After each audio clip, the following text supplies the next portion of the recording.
Okay, I have a session open here. This is a track of mine.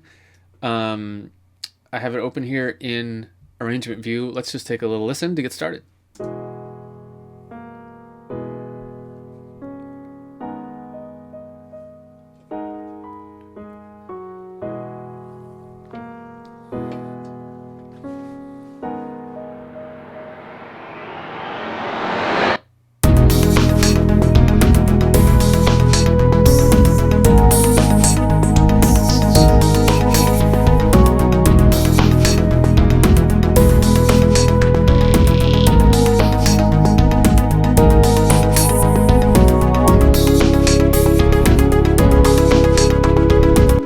Okay,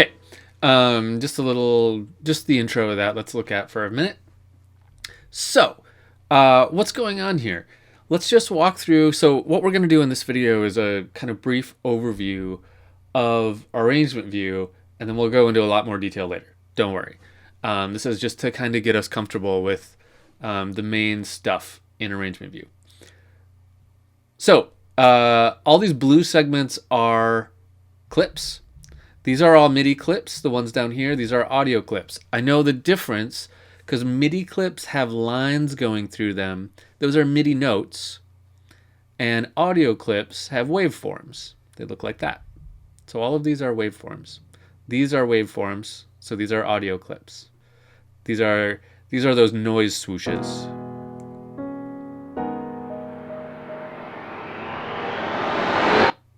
Right? Cool. Okay. There's no reason that all the MIDI clips are blue here, other than I made one blue and then I copied it out and started changing it. You can change the color of stuff. If you do a control click on anything, you get this new window that pops up. This little window is going to be important as you learn live. So get used to, if you're looking for something, get used to checking out this little window. So I press down Control on my keyboard, and then I click in the clip. So here you can see I can change the color of it to whatever I want. It looks like just the header of it is changed, but if I click out of it, you'll see the whole thing had changed. That goes true with the tracks over here. I can change the color of tracks. And why would you want to do that? Well, there's actually a really good reason. To help you keep organized. This track isn't that big, but it's kind of big.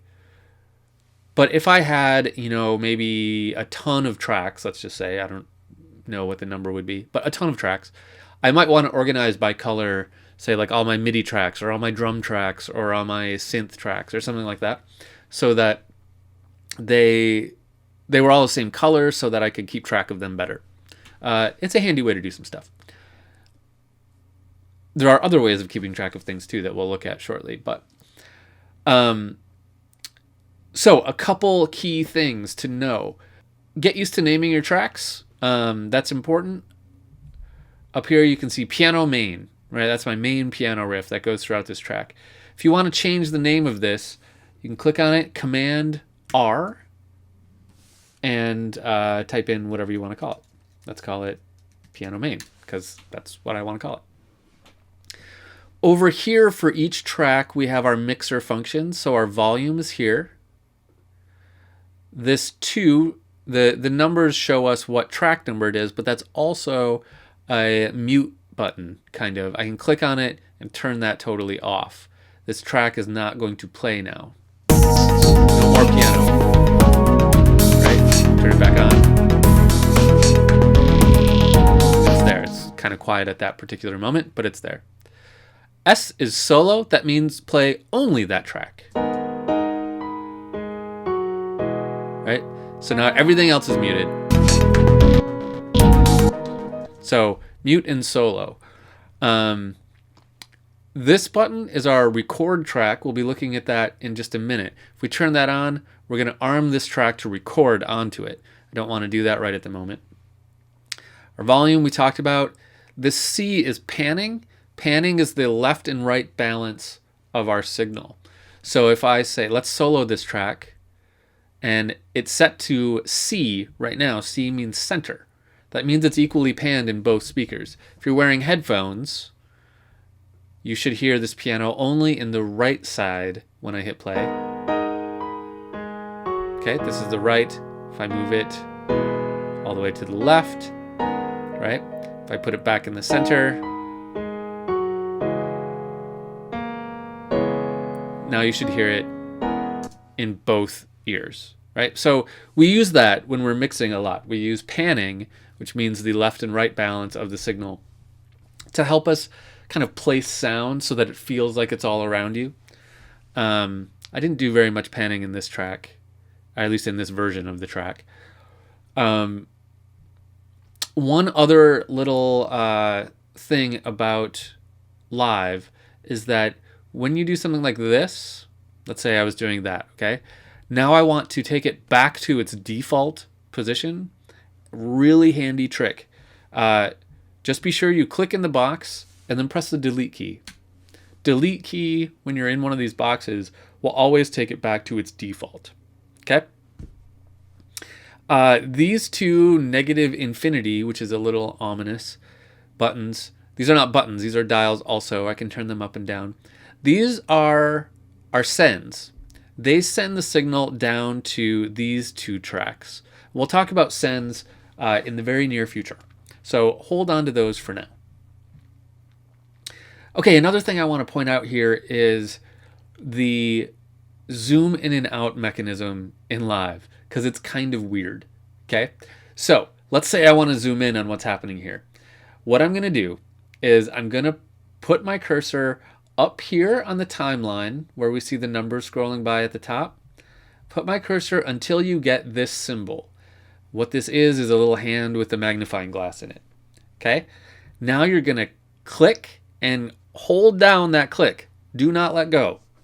Okay, there's this one kind of fancy motion that live uses for everything. So without letting go of that click, I'm still clicked down. I can scroll down to zoom in. I'm not letting go of that click yet. I can scroll up to zoom out. And without letting go, I'm still got that click down. I can slide left and right. Okay? So the reason this is useful is, let's say I want to zoom in right here, but my cursor is over here. I can go like this and get there pretty quick with one click, right? It's a little hard to do at this exact moment because of my screen capture software, but you get the point. Zooming in and out, it's a weird gesture at first. It takes a little getting used to. But once you get used to it, you'll be like, wow, I can like really cruise through this track, right? So it takes some practice. It might be a tad bit frustrating at first, but you'll be fine. Don't worry. Now, in arrangement view, each clip, whether it's audio or MIDI, we can move around just by dragging it. You have to drag on the top half of it, and that's something that's kind of new in Live 10. In the Live 9 and earlier, you had to drag on this top colored part up here. But in Live 10, you can drag anywhere in the top half. Okay? If you click on the bottom half, you're going to highlight something. And if you highlight something, then click and drag it, you're going to just click and drag that part. Okay, and I can always undo, Command Z to undo. I can also use copy, paste, all that stuff. So I can highlight something and then copy, go over here and paste it, paste it, paste it. So that's Command C for copy, Command V for paste. I can click on the header to select the whole thing. This is the header part. And I can copy that and click somewhere else and paste. One last thing I want to point out in this quick overview of arrangement view is our clip window. That's down here. So let me double click on an audio file. If I double click on that, let's open this up a little bit. I open it up by putting my cursor right in between the two windows so that I get this symbol, then I click and drag up. So now I see some a higher level detail about this audio clip. I can see the waveform. There's a certain amount of functions I can do here. I can transpose it. I can boost the volume. I can take away the volume. There's better ways to deal with the volume, though, that we'll talk about soon. But I have some control over it there. If I do the same thing on a MIDI clip, I get the individual MIDI notes. And here I can change them. I can move them around. I can change what notes play. And I can generally have fun with it. I can add some new notes and say, let's make this some big dissonant chord happen. That's what that would be. All right, so that's where we get into the detail of where we're putting in our notes, is down there. We'll talk a lot more about that shortly. Okay? Okay, with that, let's do a quick overview of everything you need to, or let's do a quick overview of the session view and how that works in a little more detail.